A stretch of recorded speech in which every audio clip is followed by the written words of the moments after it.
ਜਿਸ ਪਾਰਟੀ ਦੀ ਵਿਚਾਰਧਾਰਾ ਨਾਲ ਜੁੜ ਜਾਂਦੇ ਆ ਤੇ ਉਹਦੇ ਨਾਲ ਫਿਰ ਜੇ ਅਸੀਂ ਉਹਨੂੰ ਮਾਂ ਕਹਿੰਦੇ ਆ ਤੇ ਮਾਂ ਦੇ ਤੇ ਪੁੱਤ ਬਣ ਕੇ ਹੀ ਉਸ ਪਾਰਟੀ ਦੇ ਨਾਲ ਹਮੇਸ਼ਾ ਬਣੇ ਰਹਿਣਾ ਚਾਹੀਦਾ। ਪਿਛਲੇ 7 ਸਾਲਾਂ ਦੇ ਵਿੱਚ ਰਾਮ ਮੰਦਿਰ ਜੋ 500 ਸਾਲ ਪੁਰਾਣਾ ਮੁੱਦਾ ਸੀ ਉਹਨੂੰ ਇੱਕ ਮੂਰਤ ਰੂਪ ਦੇ ਦਿੱਤਾ। ਜੇ ਆਪਾਂ 2 ਮਹੀਨੇ ਪਿੱਛੇ ਚੱਲ ਜਾਈਏ 3 ਮਹੀਨੇ ਪਿੱਛੇ ਚੱਲ ਜਾਈਏ ਤੇ ਤੁਸੀਂ ਕਦੀ ਸੋਚਿਆ ਸੀ ਵੀ ਭਾਰਤੀ ਜਨਤਾ ਪਾਰਟੀ ਦਾ ਕੋਈ ਉਮੀਦਵਾਰ ਇਸ ਕੰਡੀਸ਼ਨ 'ਚ ਆਊਗਾ ਵੀ ਉਹ ਇਲੈਕਸ਼ਨ ਲੜ ਸਕੂਗਾ? ਇਹ ਮੁਹਿੰਮ ਨੂੰ ਹਜੇ 4 ਦਿਨ ਹੋਰ ਚੱਲਣ ਦਿਓ ਅੱਗੇ। ਮੈਂ ਤੁਹਾਨੂੰ ਇਸ ਗੱਲ ਦਾ ਵਾਅਦਾ ਕਰਦਾ ਸਿਰਫ ਤੇ ਸਿਰਫ ਇੱਕੋ ਹੀ ਨਾ ਹੋਏਗਾ ਭਾਰਤੀ ਜਨਤਾ ਪਾਰਟੀ ਟੌਪ ਦੇ ਉੱਤੇ। ਕਿ ਸਾਡੀ ਸੋਚ ਇਹ ਨਹੀਂ ਹੋਣੀ ਚਾਹੀਦੀ ਵੀ ਜਦੋਂ ਅਸੀਂ ਮਤਦਾਨ ਕਰਨਾ ਹੈ ਸਾਡੀ ਸੋਚ ਕੀ ਹੋਣੀ ਚਾਹੀਦੀ ਹੈ, ਸਾਨੂੰ ਉਮੀਦਵਾਰ ਦੇਖਣਾ ਚਾਹੀਦਾ, ਸਾਨੂੰ ਪਾਰਟੀ ਦੇਖਣੀ ਚਾਹੀਦੀ। ਪਿਛਲੇ 7 ਸਾਲਾਂ ਦੇ ਵਿੱਚ ਜੋ ਕੇਂਦਰ ਨੇ ਕੰਮ ਕਰਕੇ ਦਿਖਾਇਆ ਉਹ 70 ਸਾਲ ਬਣਾਮ 7 ਸਾਲ ਹੋ ਤੇ ਜੋ ਇਹ ਦਾਅਵੇ ਕਰਦੇ ਆ ਮੈਂ 15 ਸਾਲਾਂ ਦੇ ਵਿੱਚ ਅਸੀਂ ਵਿਕਾਸ ਕੀਤਾ ਆ। ਮੈਨੂੰ ਇਹ ਗੱਲ ਦੱਸੋ, ਸਾਰੇ ਫਗਵਾੜੇ ਦੀ ਜਨਤਾ ਜਾਣਦੀ ਆ ਜਦੋਂ ਫਗਵਾੜੇ ਤੋਂ ਹਦੀਆਬਾਦ ਜਾਣਾ ਹੁੰਦਾ ਸੀ ਤਾਂ ਬੰਦੇ ਨੂੰ ਸੋਚ ਪੈ ਜਾਂਦੀ ਸੀ ਕਿ ਮੈਂ ਫਾਟਕ ਜਦੋਂ ਮੈਂ ਜਾਊਂਗਾ ਫਾਟਕ ਖੁੱਲ੍ਹਾ ਮਿਲੂਗਾ। ਮੈਂ ਤਾਂ ਇੱਕ ਗੱਲ ਜਾਊਂਗਾ, ਇਹ ਕਹਿੰਦਾ ਨਾਚ ਨਾ ਜਾਣੇ ਆਂਗਨ ਟੇਢਾ। ਜਿਹਨੇ ਕੰਮ ਕਰਨਾ ਹੁੰਦਾ ਨਾ ਉਹਦੇ ਲਈ ਕੋਈ ਮੁਸੀਬਤ, ਕੋਈ ਪ੍ਰੋਬਲਮ, ਕੋਈ ਦੁੱਖ ਨਹੀਂ ਹੁੰਦਾ। ਜੇ ਇਹਨਾਂ ਨੂੰ ਪੁੱਛਿਆ ਜਾਵੇ ਕਾਂਗਰਸ ਵਾਲਿਆਂ ਨੂੰ, ਜੇ ਕਰੋਨੇ ਦੇ ਵਿੱਚ ਰਾਸ਼ਨ ਵੰਡਿਆ ਤਾਂ ਰਾਸ਼ਨ ਭੇਜਿਆ ਕਿਹਨੇ ਸੀ?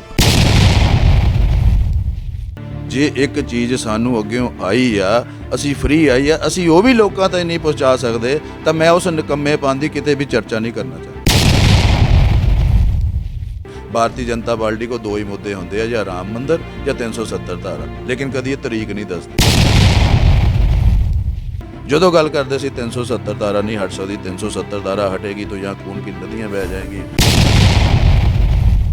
ਪਰ ਮੈਨੂੰ ਇਹ ਦੱਸੋ, ਭਾਰਤੀ ਜਨਤਾ ਪਾਰਟੀ ਨੇ ਉਹਨੂੰ ਜਦੋਂ 370 ਧਾਰਾ ਨੂੰ ਹਟਾਇਆ, ਬੰਦਾ ਤਾਂ ਬੜੀ ਦੂਰ ਦੀ ਗੱਲ ਆ, ਇੱਕ ਮੱਛਰ ਵੀ ਨਹੀਂ ਮਰਿਆ। ਉਹਦੇ ਵਿੱਚ ਮੈਂ ਇਹ ਕਹਿਣਾ ਚਾਹੂੰਗਾ ਵੀ ਮੇਰੇ ਦੇਸ਼ ਦੇ ਪ੍ਰਧਾਨ ਮੰਤਰੀ ਦੀ ਐਡੀ ਯਾਰ ਗਹਿਰੀ ਸੋਚ ਆ, ਐਡੀ ਵੱਡੀ ਸੋਚ ਵਾ। ਨਰਿੰਦਰ ਭਾਈ ਮੋਦੀ ਨੇ ਆ ਕੇ ਉੱਥੇ ਲੋਕਾਂ ਨੂੰ ਐਡਰੈਸ ਕੀਤਾ, ਉਹਨਾਂ 50,000 ਕਰੋੜ ਰੁਪਏ ਦਾ ਜੋ ਇੱਕ ਸੌਗਾਤ ਸੀ ਪੰਜਾਬ ਨੂੰ ਮਿਲਣੀ ਸੀ। ਸਾਡੇ ਜਿਹੜੇ ਸਟਾਰ ਕੈਂਪੇਨ ਆ, ਜਿਹੜੇ ਸਾਡੇ ਬੜੇ ਨੇਤਾ ਆ, ਉਹ ਸਾਰੇ ਹੀ ਪ੍ਰਚਾਰ ਦੇ ਵਿੱਚ ਫਗਵਾੜੇ। ਯੂਟੀ ਮੀਡੀਆ ਦੇਖ ਰਹੇ ਸਾਰੇ ਦਰਸ਼ਕਾਂ ਦਾ ਬਹੁਤ ਬਹੁਤ ਸਵਾਗਤ ਹੈ ਦੋਸਤੋ। ਮੈਂ ਹਾਂ ਤੁਹਾਡਾ ਆਪਣਾ ਯਤਨ ਸ਼ਰਮਾ, ਸ਼ਹਿਰ ਫਗਵਾੜਾ ਤੋਂ।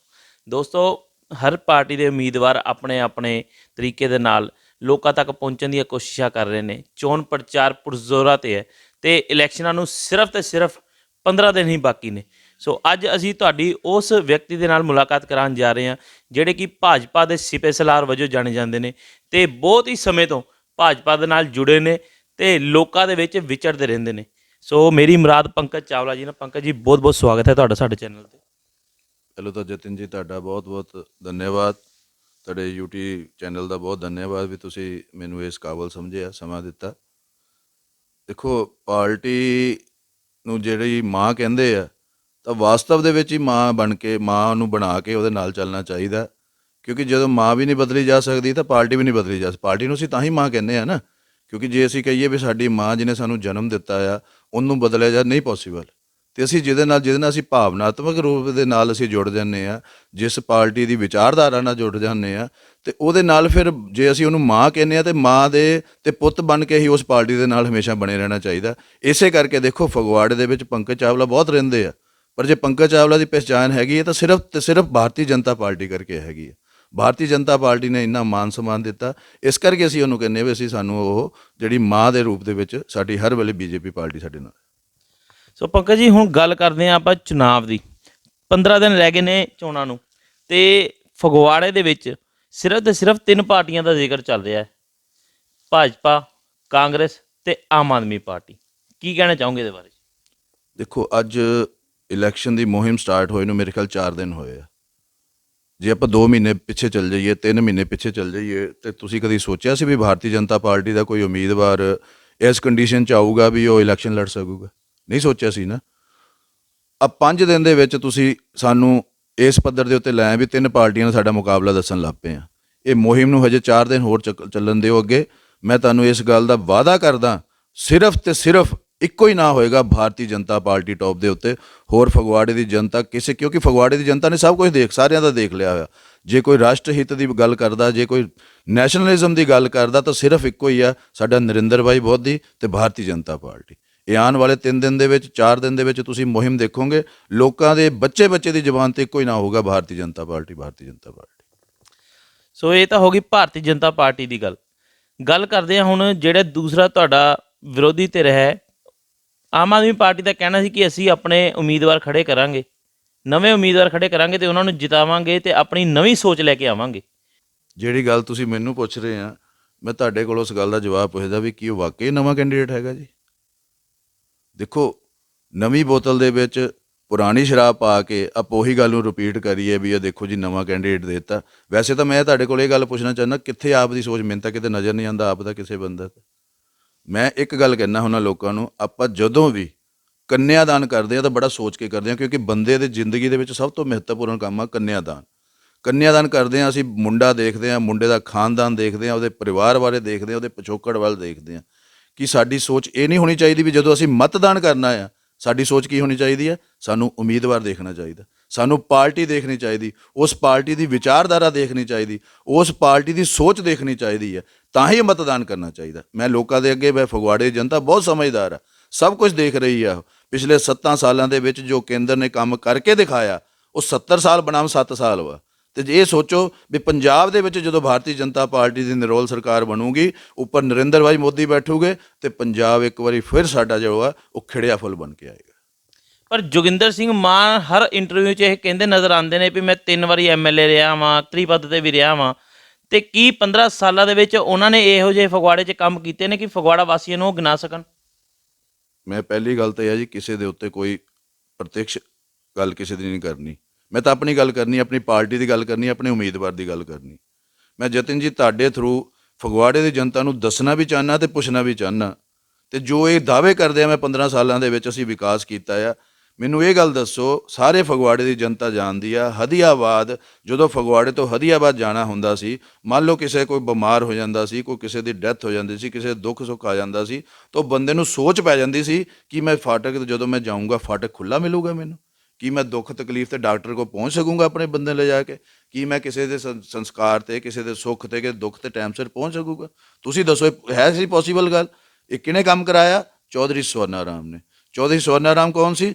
ਭਾਰਤੀ ਜਨਤਾ ਪਾਰਟੀ ਦੇ MLA।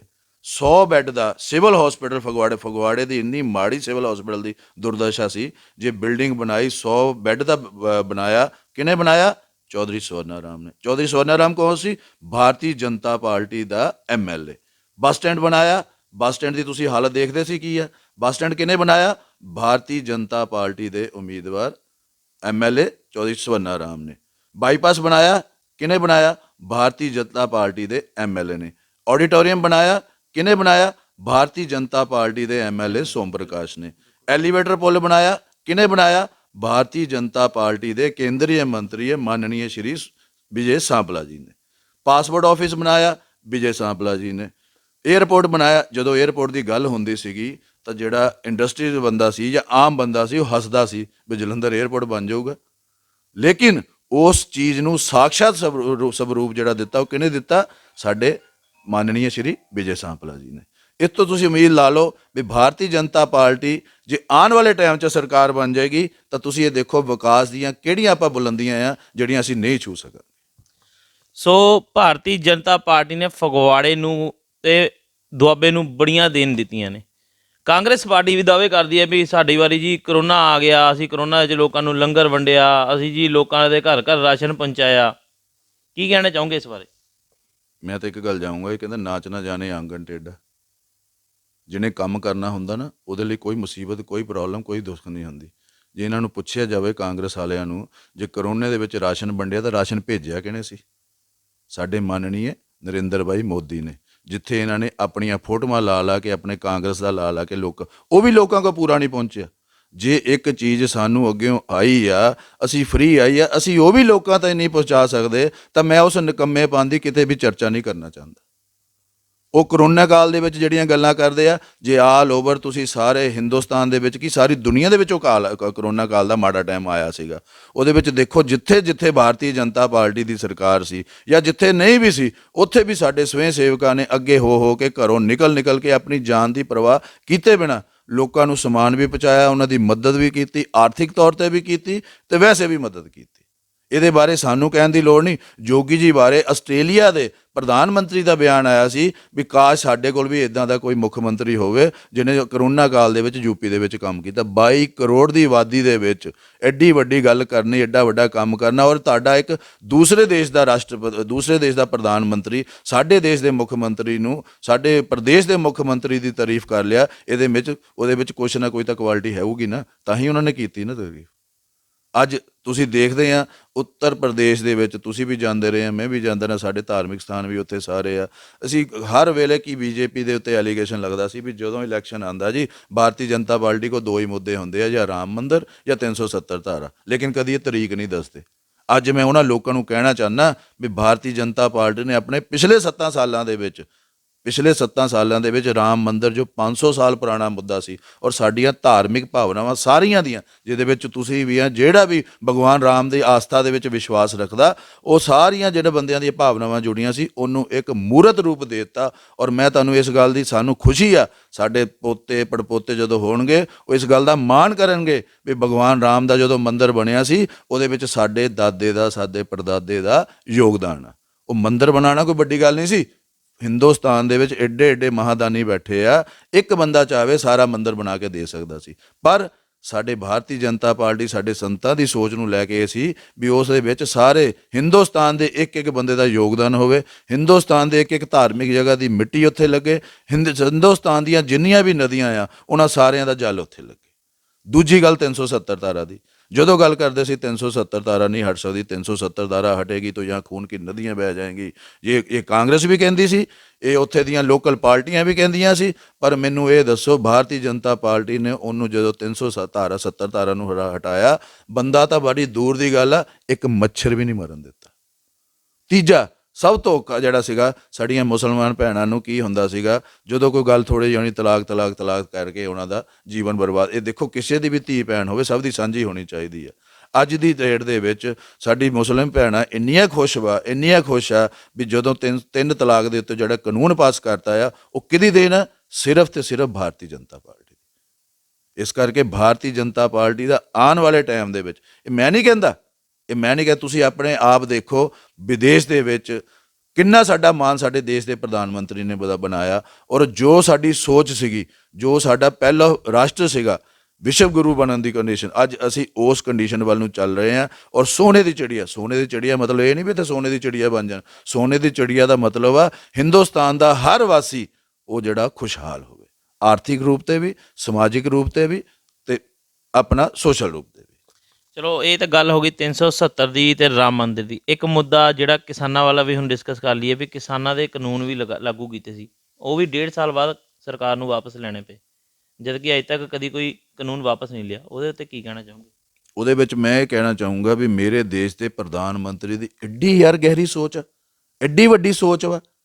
ਜੇ ਦੇਖੋ, ਦੇਸ਼ ਦਾ ਪ੍ਰਧਾਨ ਮੰਤਰੀ ਜਿਹੜਾ ਦੇਸ਼ ਦਾ ਰਾਜਾ ਹੁੰਦਾ, ਉਹਨੂੰ ਆਪਣੀ ਜਨਤਾ ਨਾਲ ਪਿਆਰ ਹੁੰਦਾ, ਉਹ ਜਨਤਾ ਦੇ ਦੁੱਖ ਦਰਦ ਨਾਲ ਪਿਆਰ ਹੁੰਦਾ।